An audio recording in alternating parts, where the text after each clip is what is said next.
Fridays have become wisdom days. I will be 60 in a few weeks, and after 38 years of working time, I asked my boss, friend, work partner if I could reduce to working 4 days a week. Since August 1st, I have been taking off every Friday. Before my first day off even came up, I found myself sitting in a discussion group with a Jesuit who was visiting campus. "What are you going to do with your day off?" he asked. "I'm not sure," came my tentative answer. He replied, "I think it would make a great wisdom day." It felt like exactly the right name.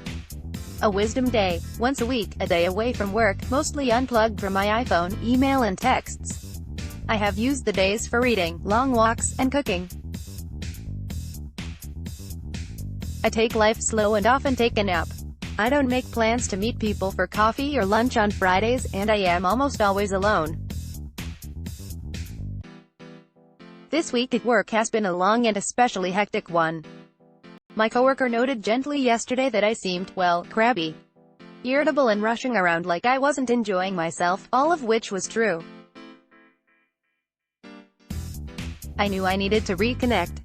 On Friday, I slept in an hour later than usual and had a slow cup of coffee while I read the day's scriptures. Serve the Lord with gladness, offered the psalm reading for the day. That was on target. I went to our nearby botanical garden for a long walk. I took off my watch and buried my phone in my pocket. Sitting deep in the woods next to a stream, I took a slow breath and felt my shoulders slowly lower from my ears. "What do you want to tell me?" I asked Jesus. The answer floated up from the stream running at my feet. "Come and rest in me." I settled into that grace, and after a while, I wandered to another part of the gardens. For nearly 2 hours, I strolled, sat, swung, and smiled at the wonders around me. I literally stopped to smell roses. When I heard the huffing of a steam train, I walked toward a children's exhibit and was delighted to see the surprise of a tiny train chugging through an old tree.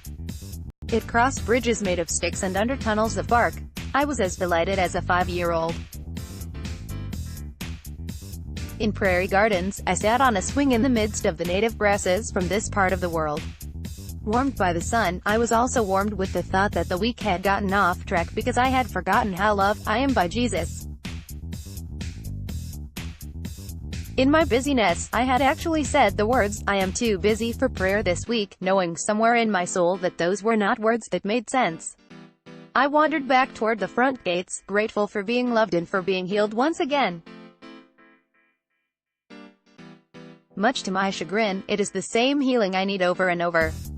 No matter how much I want to, I can't cross it off my to-do list.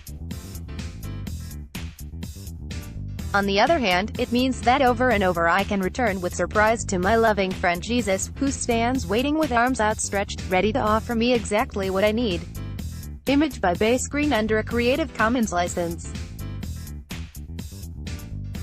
Previous article: Pope Francis back in the pulpit. Next article: Praying the Examen with Children. Maureen McCann Waldron graduated from Creighton University with a degree in journalism.